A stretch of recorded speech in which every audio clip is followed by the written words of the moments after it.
नवीन जमीन घेतली आहे का? तुमचं खूप खूप अभिनंदन. पण 90% लोक इथंच एक खूप मोठी चूक करतात. त्यांना वाटतं रजिस्ट्रेशन झालं म्हणजे सगळं काम संपलं.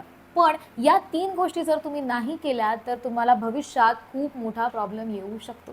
नमस्कार मित्रांनो, मी संपदा आणि तुम्ही पाहताय तुमचं आवडतं प्लॉट ज्ञान. सगळ्यात पहिलं काम म्हणजे म्युटेशन म्हणजे फेरफार एंट्री. तुमचं रजिस्ट्रेशन झाल्यानंतर तुमचं नाव सरकारी नोंदींमध्ये म्हणजे 7/12, प्रॉपर्टी कार्ड, फेरफार या सगळ्या गोष्टींमध्ये अपडेट झालंय की नाही हे नक्की व्हेरीफाय करा. दुसरं काम, जमिनीची बाउंड्री किंवा फेन्सिंग करून घ्या.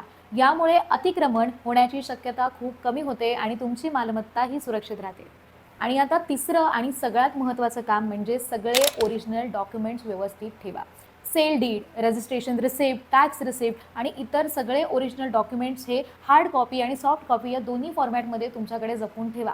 कारण भविष्यात तुम्हाला सेल, रिसेल, रेंट आउट या बऱ्याच गोष्टींसाठी या डॉक्युमेंटची गरज भासू शकते. आणि कायम लक्षात ठेवा, जमीन खरेदी करणं ही फक्त एक सुरुवात आहे. पण या 3 गोष्टी लक्षात ठेवणं आणि त्या अंमलात आणणं हीच तुमच्या मालमत्तेचीच म्हणजेच तुमच्या प्रॉपर्टीचं खरंच संरक्षण आहे.